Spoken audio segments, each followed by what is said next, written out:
Hola a todos y bienvenidos a mi canal de YouTube. Mi nombre es Erico Frangini y hoy día vamos a retomar una serie que comenzamos hace ya varios meses titulada Una introducción a la Biblia. Como pueden ver, estamos en un departamento nuevo, gracias al Señor que ha provisto de este lugar, y nos ha tomado un poquito de tiempo para arreglar todo y poder retomar los videos. Pero ya estamos listos, así que sin más preámbulos, vamos a estudiar lo que vamos a titular El encuentro de Dios con Moisés. Hemos estado viendo varios encuentros de Dios con diferentes personas grabadas en las Escrituras, ¿verdad? Hemos visto a Adán y Eva, Dios con Adán y Eva, Dios con Abraham, y hoy día vamos a ver el encuentro de Dios con Moisés. Entre Abraham y Moisés hay cerca de 500 años de distancia. La familia de Abraham crece de forma exponencial después de la tercera generación con Jacob, cuyo nombre sería cambiado por Dios a Israel.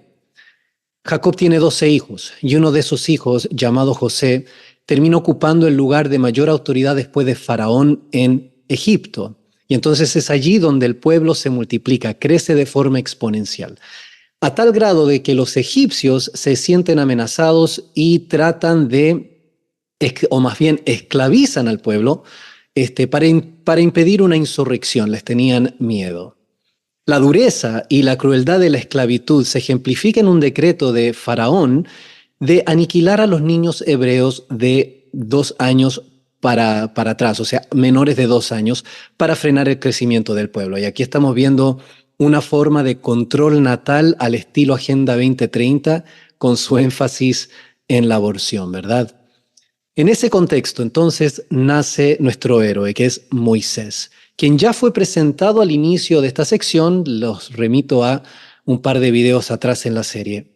Y la importancia de este encuentro de Dios con Moisés y el resultante pacto mosaico, como se llama, no puede sobreestimarse.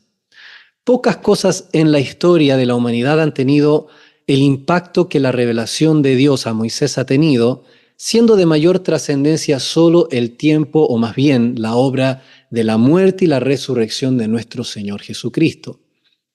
Así que vamos a ver los personajes.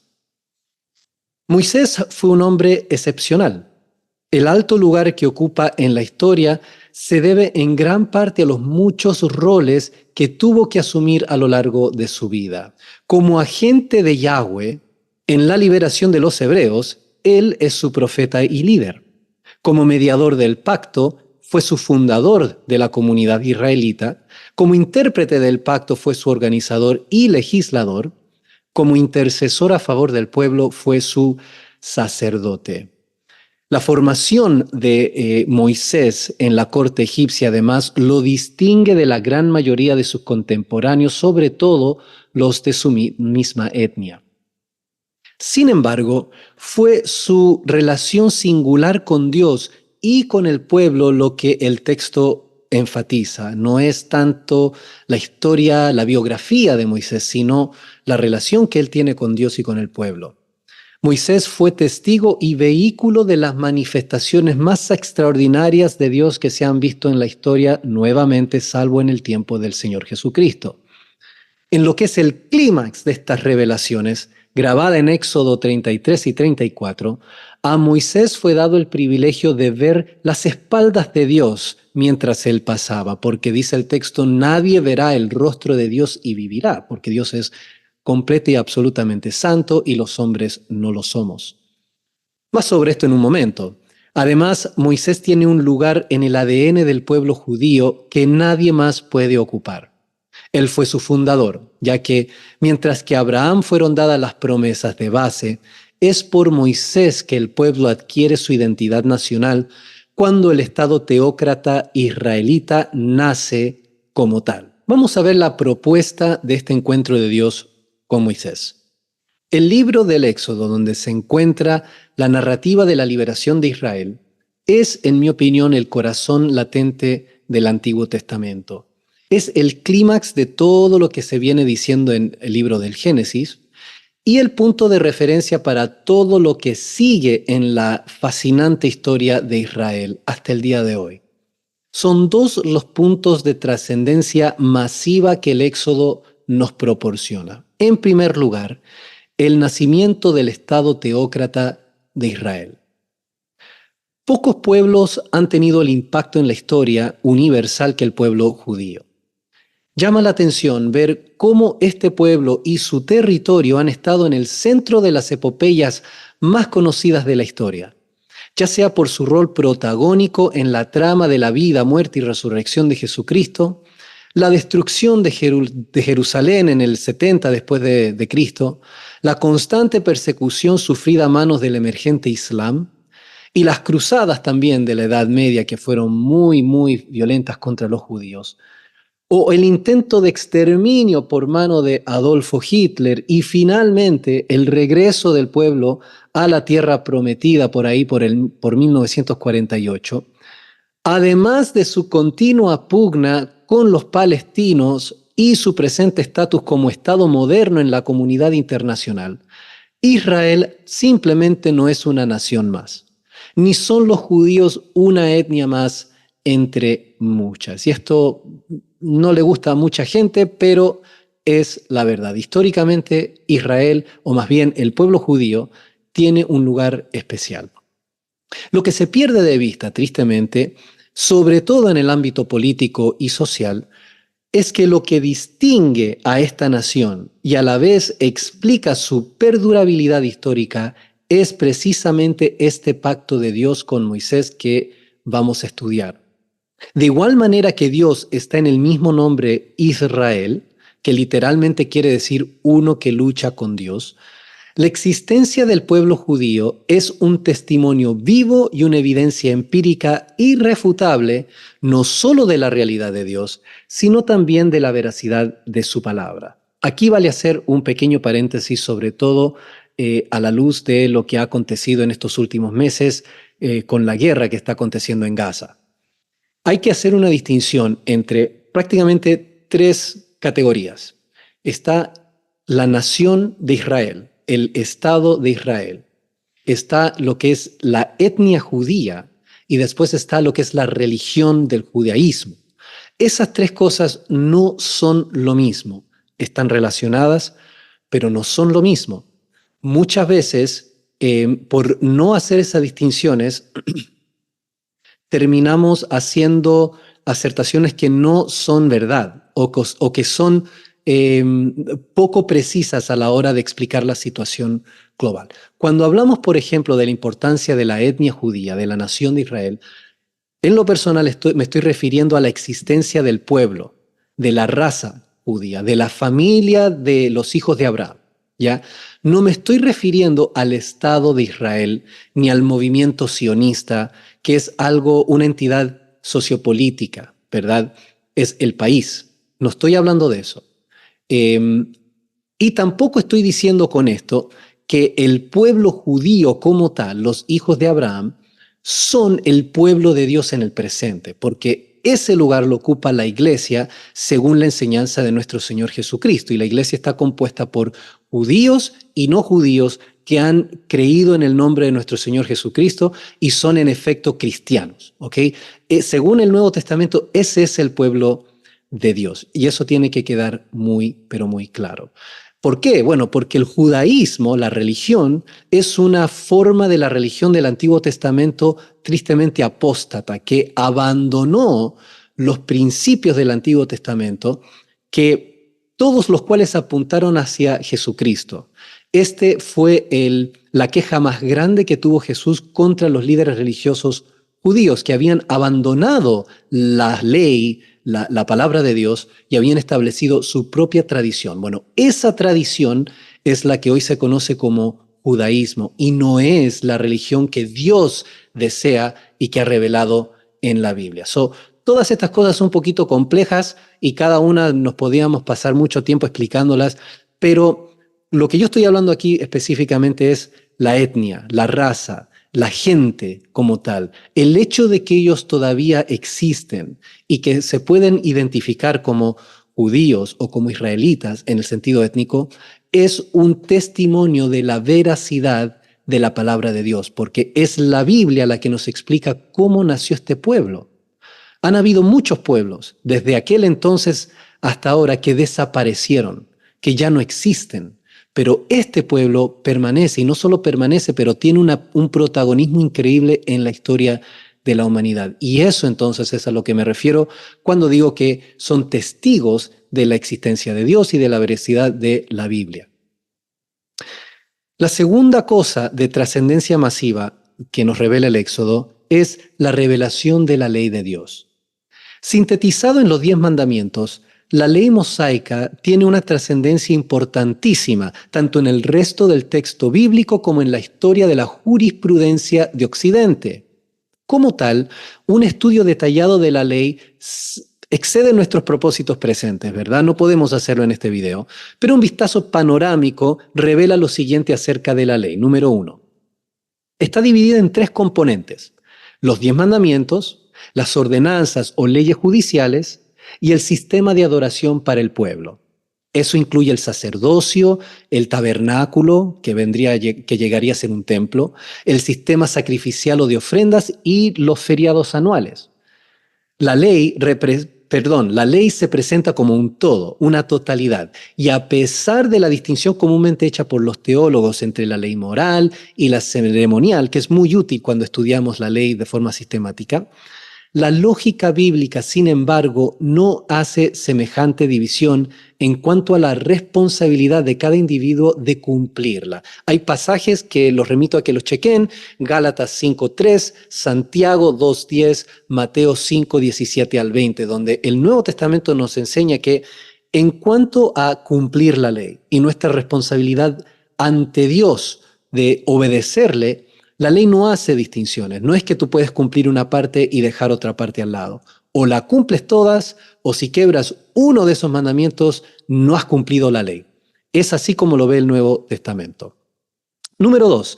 La ley de Dios revela la santidad del carácter de Dios, su perfecta justicia. Número 3. La ley sirvió para separar y distinguir al pueblo de Israel de las naciones vecinas, además de dar dirección divina para la prosperidad física y espiritual de los que la obedecen. La ley define al pueblo de Dios en cuanto describe el estilo de vida que lo debe caracterizar. Esto es súper importante. La ley no es una lista de quehaceres, que si cumplo todos, entonces estoy bien con Dios. No, es un estilo de vida que representa el carácter de Dios, ¿verdad? Entonces, lo que la ley busca hacer es manifestar el carácter de Dios en la persona. Y de esa forma el pueblo de Dios en su conducta revela el carácter de Dios, ¿verdad? Ese principio se pasa al Nuevo Testamento de forma bastante interesante. Y lo que el Nuevo Testamento nos va a decir es que el cumplimiento de toda la ley es el amor.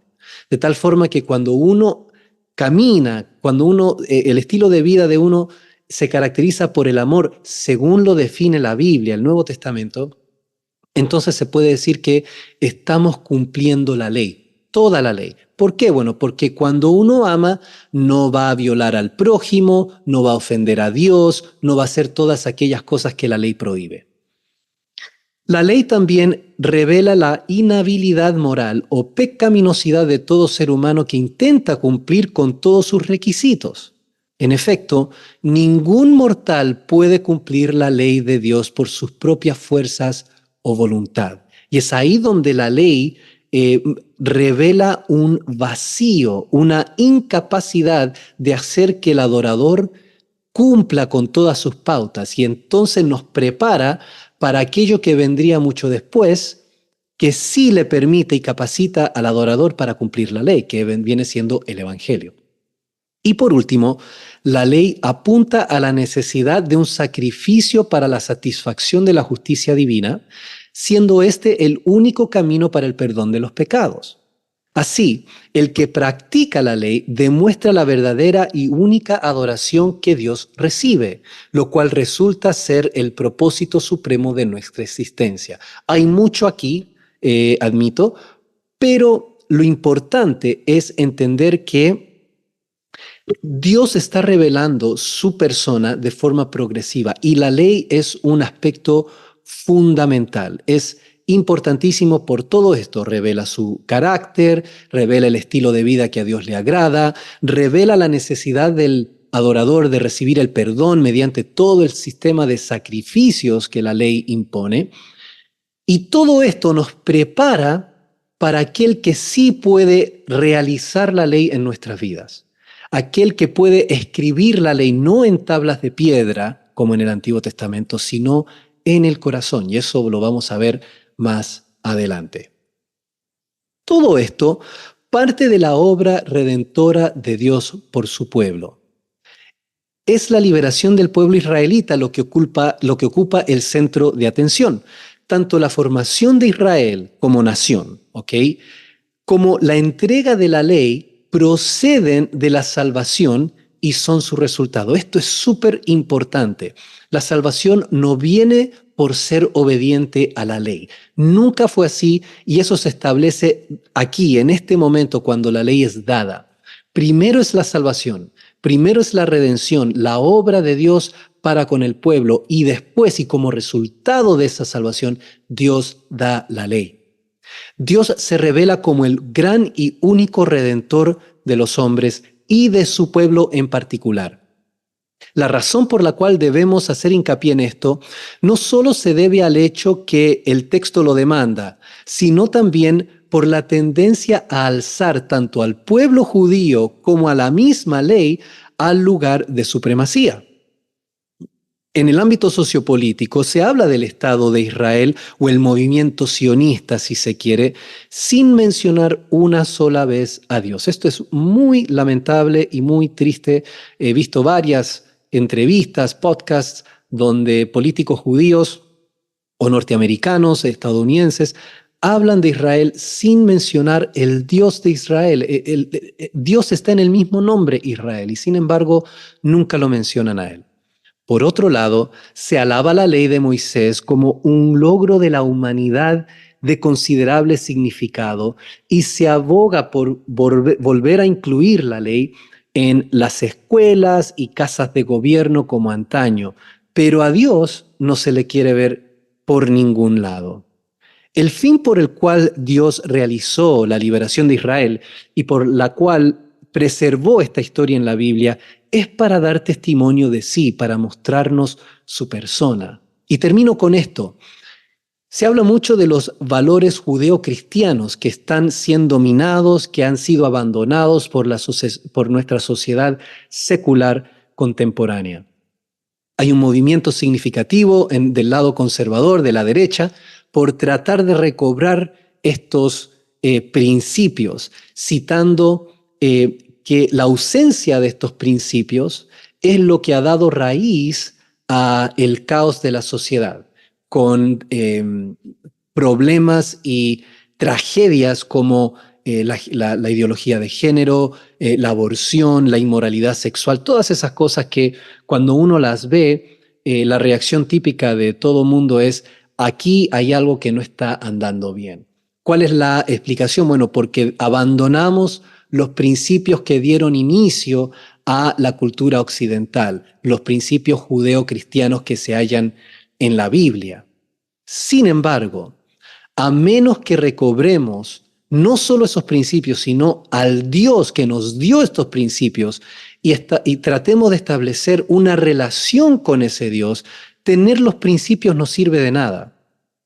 No fue el abandono de los principios, fue el abandono de Dios los que nos llevó a abandonar los principios.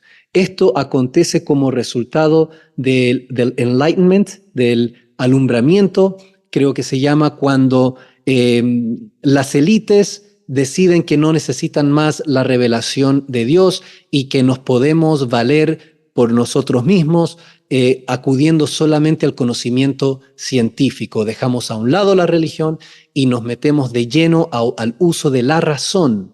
Y bueno, lo que eso trajo no solamente fue el abandono de los principios que estamos hablando, sino muchas guerras, la mayor cantidad de sangre derramada que en toda la historia aconteció en el siglo pasado, 2 guerras mundiales.